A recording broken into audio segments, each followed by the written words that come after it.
only weighs about 135, 40 pounds, and that is his nickname back in Sweden, the little green leaf, they call him.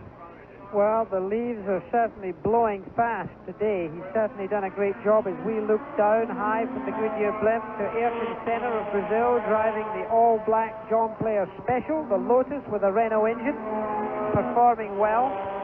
The domination of the McLaren team has simply not been what was expected. I must say that I chose Alain Prost to win this race, and right now he has little or no chance of doing so. Alain Prost and Niki Lauda, both of them very much part of the TAG McLaren team. Ron Dennis runs that team. He's got American connections too. His fiancée, by the way, their mother and father, Pat Foster, her mother lives in San Francisco, so Lisa's mum is no doubt watching this race. She gets up every morning when we've got a live coverage by ESPN of these Grand Prix events to watch. A loyal supporter. Along with several other million people, I hope, Jackie. Well, let's hope so. Ayrton Senna, what a wonderfully mature drive he's had. He's been under considerable pressure in the early part of the race from real top-line opposition such as Alain Prost, pushing him hard. A lesser man would have let Prost through. He didn't. He kept the pressure up. He found himself in this position and he hasn't let it go. He was in pole position for this race. He was in pole position for Portugal, and he went on and won. And this he's doing here. Well, you know, Jackie, everyone in Portugal said it was the greatest race of his life, but that is true to that point. But this race, I think, is even better. But Jackie, he's stopping. He's in right I can't believe it. I bet you he's out of gas. I bet you he's out of gas. He's suddenly slowed, and he had closed. Here it comes, the and Ferrari. There's the Ferrari. A Ferrari is going to win this race if it finishes. Right, you can see it. There it is. It's the fuel. And he's taken the lead in front of the front grandstand, the final chicane. Stefan Johansson has taken the lead, and I bet you anything that Senna's Lotus has run out of gas. Stefan Johansson must now back off the gas. He must go at a very light throttle. He's only got about 3 laps to go. He's got 3 laps to go, and he must push his foot this car round. A Ferrari winning in an Italian circuit with an Italian crowd and a young Swedish driver, only in his second appearance for Ferrari, as Brazil's Ayrton Senna chugs round the racetrack very slowly. He may not even finish. I can't see him being able to finish.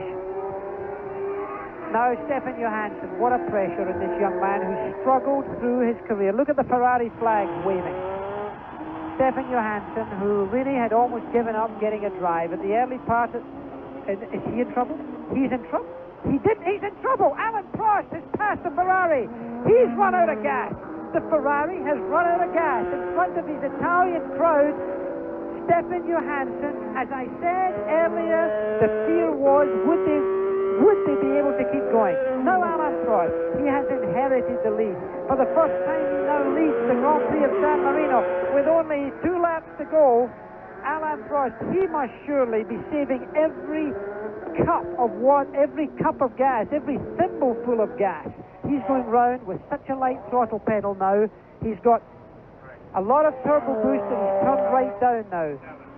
He's going through a very gentle way of going round corners. He's not swirling the fuel around. He's only just touching the gas pedal. He knows he's got a lot in hand right now. With only 2 laps showing on that lap board, Alain Prost of France, who had won 7 Grand Prix last year, now finds himself, and I have to say, and there's Ayrton Senna with the yellow flags on the left-hand side of the picture. He's sitting in his car. He can't believe it. He doesn't even want to get out of his car. As Alain Prost comes up through, that's 2 of the leaders out, so we could end up by seeing Prost being first. We could find De Angelis being second. We could get Piquet into third. We could get Butson into fourth. Well, Jackie, right in the middle of our commentary on how this was the greatest drive ever for Senna, the clouds opened up for him, and his Ferrari lost and used up its last, his Lotus used up its last bit of fuel. Something that, as you say, we predicted at the beginning of this particular event, and the little leaf is being pushed off to a safer part of the circuit.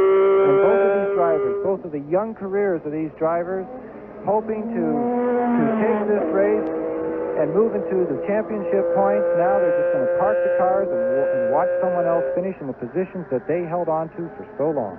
And Alain Prost is 31.97 seconds. And there's Nelson Piquet in the Brabham. He's stopped. He's run out of gas. You know, I said to begin with, right at the top of this show, fuel consumption would be a problem. This, as he comes round the final chicane here, will give him one more lap to go. He's got one lap, and boy, is he treading carefully. He's so light now. He's 31, nearly 32 seconds ahead of Elio De Angelis from Italy. He's going very slowly. He's going very slowly, Jack. He's not using any of the track whatsoever. He's trying to take the shortest line. He was on good power when he came back by the commentary booth here, but still, he's virtually coasting the car wherever he can. He knows that there's no threat from behind. It's going to be interesting to see if Elio De Angelis can bring his Lotus. There's one Lotus out of gas, parked. Let's see if Elio De Angelis' engine management system can do a little bit better. You could go just as fast right now as your street car as he was accelerating up that hill. Keep in mind that Imola is a hilly racetrack. Alain Prost knows that he's got to get up the rise to be able to coast down the bottom. He's now past the highest part of the racetrack, so he's now on his way down. But De Angelis is now 37 seconds behind him, so he also is in trouble. De Angelis was using one of the new F-15 Renault engines, which gives him better fuel consumption. But Alain Prost has only got about 2 or 3 corners to go, and he's going to be home and dry. Alain Prost, winner of 6 Grand Prix last year, second in the World Championship, is now all downhill. It's all downhill, but he's going to need power to make it to the start-finish line, Jackie. He cannot coast anywhere near that start-finish line. He has 2 more corners to go, 1 chicane to go, and then he has to cross that start-finish line to win this particular Grand Prix of San Marino. He's going to do it. He's okay. This is the final. He's only got a few hundred yards to go. No waving. The Ferrari flags are sad. Looks like a cool-off lap, not a there he goes. last lap. He crosses the finishing line, and does he? He wins. The checkered flag. Alain Prost of France, driving the Marlboro-sponsored Tag McLaren. You know, in my career, I won several races that I didn't think I fully deserved. And you're looking at the man who's now going to take second place. He's still got that bit of track still to complete. Also going very slowly too, though, Jackie. Oh, yes. I won some races that I didn't deserve. Alan would have to observe today that this was not his race. But he did win it. And if you're finishing, if you're there at the end, you've got to be across that finishing line, as Elio De Angelis is now achieving right now to take second place. Terry Boutsen looks like he. And there's Stefan Johansson with a smile on his face. He waves to the crowd. He's getting a big cheer. Niki Lauda has now found himself. He could be in 4th or 5th position.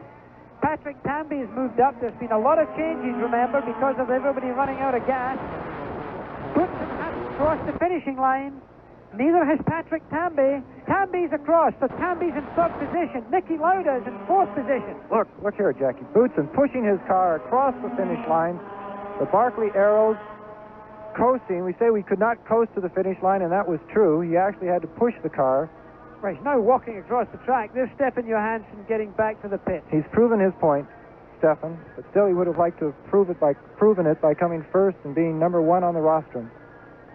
Well, an emotional day for it. And look, Alain Prost has run out of gas, friends, on his cooling down lap. Now, if you don't say that that is good fortune, you don't know what good luck is. I believe you don't have bad luck. Bad luck is because of bad planning, bad preparation. Good luck is when everybody else falls out. Look, he's saying, I've run out of gas. I'm sorry, I've won. The flag marshals, the people who give their time voluntarily, the fire extinguisher man there, Alain Prost takes off his helmet. He's smiling, he's laughing. Nobody's shaking his hand yet, but he's won the Grand Prix of San Marino. The man with the checkered flag probably doesn't know he stopped out there. Elio De Angelis 2nd, Terry Boutsen, we've given him his 3rd here, Patrick Tambay 5th, Lauda is 5th rather, and Mansell once again gets in, and there you're getting a ride back by Patrick Tambay, or is that Patrick Tambay? Patrick Tambay is driving Alain Prost back. Vive la France. And Prost said that he would never get in another Renault as long as his career was in Formula One. Well, he's a lucky man. He's a good hitchhiker today. Jackie, just one comment. Do you think Alain Prost was planning this throughout the race? He definitely slowed down. There wasn't really any hardcore mechanical problem. Do you think that he tried to take this plan, this chance, and it paid off for him? Oh, I think there's no question that the Tag McLaren team have been giving him information, and I dare say that he was driving more cautiously. Whether he was driving that cautiously, we'll never know until we're able to speak to him, and I guess